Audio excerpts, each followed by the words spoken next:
Que menos de 10 dias depois de o STF ter liberado a contribuição assistencial sindical, um sindicato de Sorocaba, que é um município do interior paulista, está cobrando de filiados e não filiados 12% sobre os salários e R$150 de quem não quiser contribuir.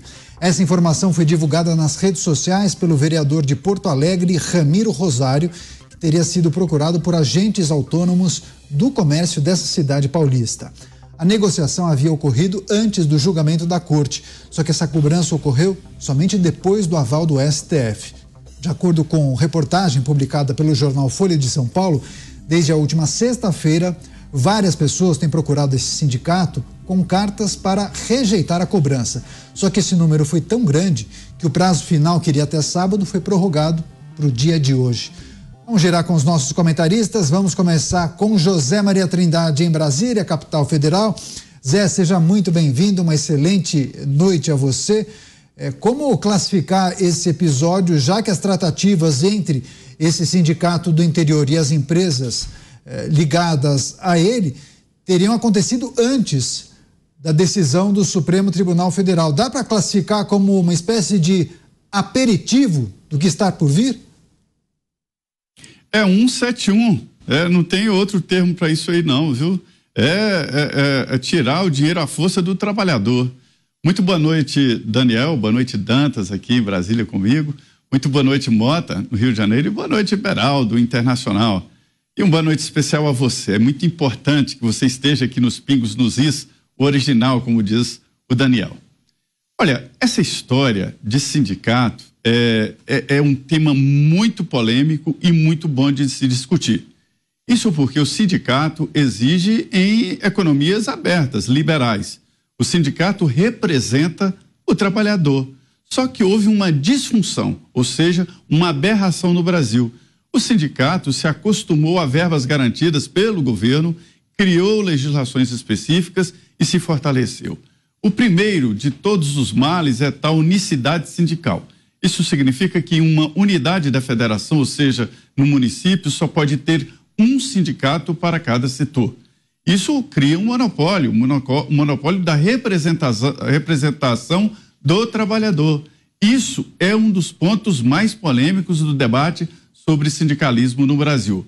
Por outro lado, cria um mercado paralelo que é a carta sindical. Para se ter uma ideia, já houve investigação da Polícia Federal, com prisão, com inquéritos, mostrando claramente que os aboletados políticos no Ministério do Trabalho cobravam R$4 milhões para a concessão de uma carta sindical. Se o sindicato era criado pagando propina de R$4 milhões, significa que ele vai render muito mais do que isso. Ninguém paga a mais por um produto que vai render menos. E rendia. Isso porque tinha o tal pagamento do imposto obrigatório, um dia de trabalho por ano, imposto, era obrigatório mesmo, essa contribuição social. Um dia por ano de cada trabalhador. Aí todo mundo cai os olhos para a CUT, CGT, os grandes sindicatos e federações. Esses não, esses até eram contra, mas são sindicatos que ninguém nunca ouviu falar. Muitas profissões aí são profissões meio, tipo, um funcionário dos sindicatos. Aí tem que ter um sindicato dos funcionários dos sindicatos, sindicatos dos autônomos de não sei o quê, sindicato dos autônomos de não sei o quê, né? E aí esse dinheiro ia para esses sindicatos desconhecidos. Roubo, 171, é isso que é. Os grandes sindicatos fortes não precisam de legislação. Os sindicalizados contribuem, porque trata-se de uma defesa do exercício da profissão. Isso é natural. E pensa que isso é só na área trabalhista? Não.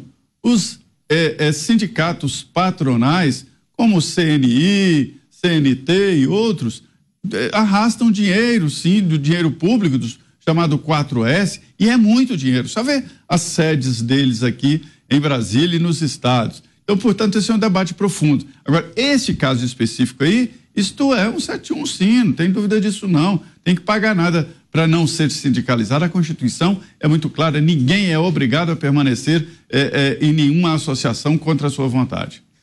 Que loucura, né? Precisar pagar para não ser taxado. Inclusive, só quero destacar e relembrar o nome desse sindicato, SEAC, Sindicato dos Empregados de Agentes Autônomos do Comércio, cidade de Sorocaba, interior paulista. Vamos chamar o Cristiano Beraldo com a gente? Beraldo, seja bem-vindo, uma ótima noite a você. Ainda está claro aí nos Estados Unidos, bonita vista, um prédio alto. Beraldo, esse episódio que envolve esse sindicato em Sorocaba, cidade importante aqui do interior de São Paulo, como classificar sindicatos que ajudam pouco e acabam onerando o trabalhador, hein? Boa noite, Caniato, boa noite, Mota, boa noite, Dantas, boa noite, Zé Maria e toda a nossa querida audiência que prestigia o original Pingos nos Is todas as noites.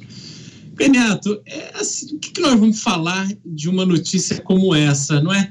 12% do salário do trabalhador, isso que foi aprovado. Agora, me mostra um trabalhador que dá valor ao trabalho, que dá valor ao dinheiro que ele ganha, com o suor do seu rosto, que acorda cedo, vai à luta, pega transporte público, chega no comércio, é o sindicato dos autônomos, né, ligados ao comércio. Quer dizer, a autonomia, ela se dá até chegar no sindicato, porque quando chega no sindicato não tem autonomia. Ou você dá 12% do seu salário, ou, se não quiser, tem que pagar uma taxa de recusa de R$150. Quer dizer, é uma loucura do começo ao fim. E é interessante que, apesar da gente estar vivendo na época da comunicação fácil, onde as notícias voam, chegam às mãos e aos olhos de todas as pessoas através dos celulares, num instante, você ainda tem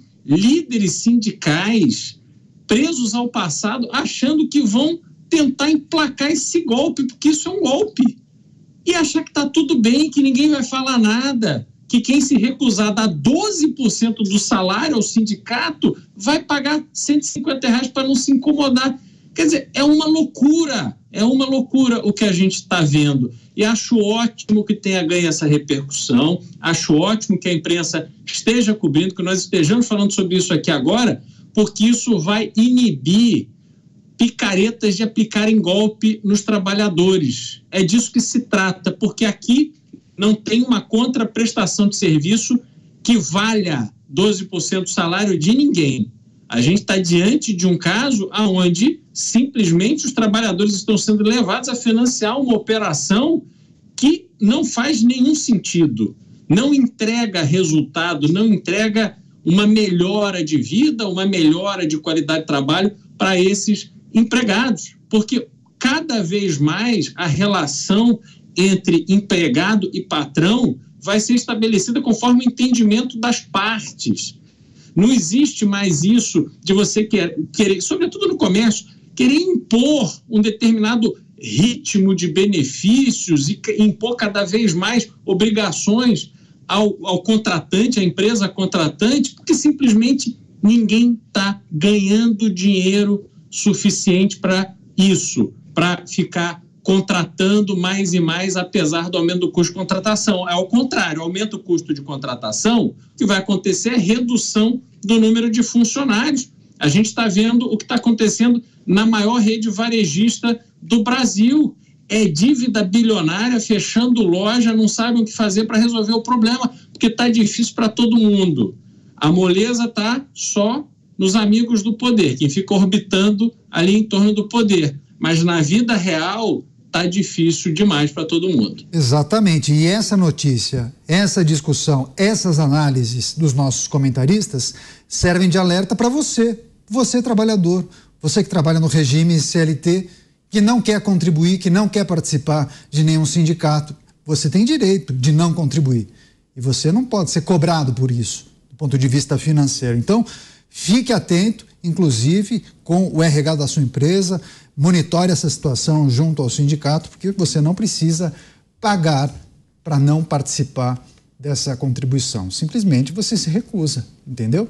Vamos girar com o Roberto Mota, que sempre também acompanha e tem boas contribuições nesses debates acerca da contribuição sindical, o papel dos sindicatos, o quanto isso ajuda ou não a vida do trabalhador. Mota, só para recapitular, inclusive, na convenção do biênio 23 e 24, esse sindicato, em especial, o CEAC, definiu o pagamento de contribuição sindical de 12%, pode ser parcelado em 4 vezes, com limite de R$ 90 por trabalhador. Mas também estabeleceu essa taxa de R$ 150 a quem se recusar a contribuir. Meu Deus, hein, Mota? O trabalhador brasileiro paga até para não ter que pagar. Boa noite, Daniel, boa noite, meus colegas de bancada, boa noite, nossa querida audiência. Eu tenho história para contar. Houve uma época em que eu era filiado a um sindicato, porque quando eu fui contratado na empresa, me disseram que era obrigatório. Me mostraram lá uma lista, você tem que se filiar a um desses sindicatos aí. E aí o sindicato me descontava um dia de trabalho direto no contra-cheque, a menos que eu fizesse uma carta de próprio punho. Era uma carta escrita à mão. Vocês imaginam isso?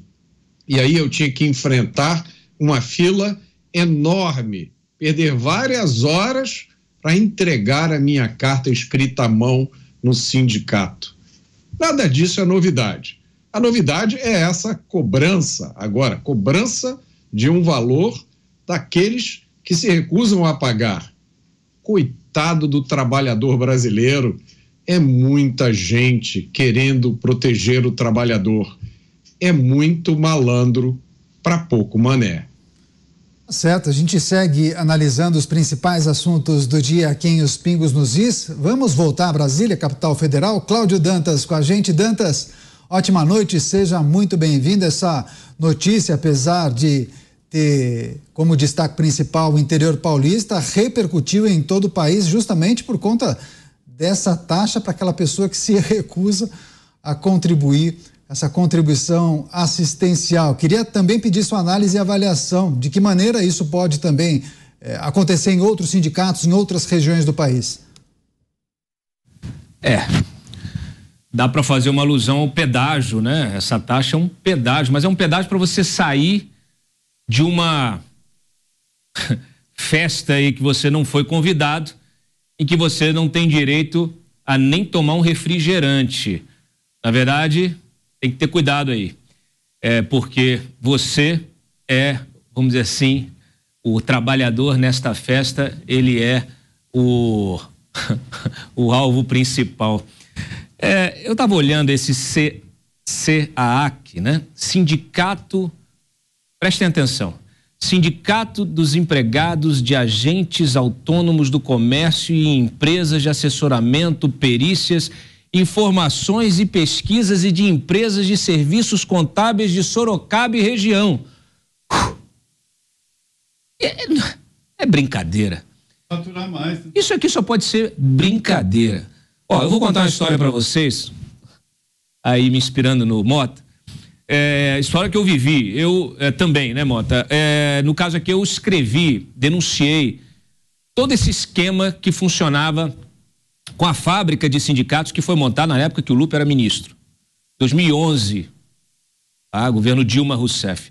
Fiz uma outra reportagem mostrando também, aliás, consolidando, porque naquela época, não sei porquê, os sindicatos estavam brigando entre si e nós registramos, a imprensa registrou diversas ocorrências de violência física de um sindicato que não queria mais estar filiado a uma central, queria se filiar a outra, e aí com ameaça de morte, com agressão física, com espancamento, com uso de tudo, inclusive com arma, o que vocês podem imaginar, leão de chácara, etc. Ou seja, igualzinho o que acontece aí com as gangues, né? Gangues. Então, muitos desses sindicatos, não estou aqui me referindo ao sindicato de Sorocaba que está cobrando taxa, mas a maioria, ou melhor, vários deles são máfias, são simplesmente máfias. Outros, e aí vários outros, são sindicatos que funcionam apenas como instrumentos de política, para fazer política. Lideranças, né, que se apossam de de uma determinada área, de um determinado setor, né, da economia. Por quê? Porque aí coopta aqueles trabalhadores e força esses trabalhadores a votarem em determinados partidos. Basta você enxergar a relação umbilical que existe entre centrais sindicais, como a CUT e o PT, ou a Força Sindical e o Solidariedade. Se confundem a identidade dessas entidades. E qual é o problema dessa relação umbilical entre sindicato e partido político? É porque o partido, o político, também tem uma relação umbilical com o empresário, que quer cooptar o político. Muitas vezes isso é feito através de Caixa 2, a gente sabe que antes do financiamento público isso era feito de forma ostensiva com financiamento privado, com o Caixa 2 também, e o Caixa 2 não acabou, mas com a cooptação de político para aprovação, muitas vezes de normas, de regulamentos, de leis, etc. e tal, que interessam a esses empresários, setores. Então é o que a Lava Jato mostrou. De um lado você tem o corruptor, empresário, e o corrupto, o político. E aí eu pergunto, onde está o trabalhador? Onde fica o trabalhador nessa equação? Porque se o trabalhador acha que está sendo representado por um sindicalista que tem relação com o político, que está, na verdade, vinculado ao empresário, dificilmente o trabalhador vai ter qualquer benefício. Essa relação mostra o quê? Mostra um conchavo, mostra um sindicalismo pelego, para usar a linguagem do sindicato. Pelego é aquele sindicalista que negocia greve e que consegue baixar ali as exigências do trabalhador, depois de negociar em benefício próprio, alguns benefícios, né, próprios, a relação, né, o fim da greve com os empresários. A gente conhece algumas lideranças políticas que passaram, aliás, estruturaram a sua vida, sua trajetória, fizeram a sua trajetória com esse tipo de comportamento. Então, essa história aí do pedágio, né, dessa taxa para você não se filiar, isso só mostra o absurdo da decisão do STF, que não deveria ter legislado nisso, mostra a gambiarra que ficou, né, porque você tem uma situação muito complicada, o desprezo à reforma trabalhista, o desprezo à decisão do Congresso que foi tomada lá atrás, e a confusão que você gera, a insegurança jurídica que você gera, e uma situação em que o trabalhador ele acaba refém dessa gente. Então, olha, é a síntese desse absurdo, desse caos que vai voltar, financiado pelo trabalhador, para o benefício de certas elites.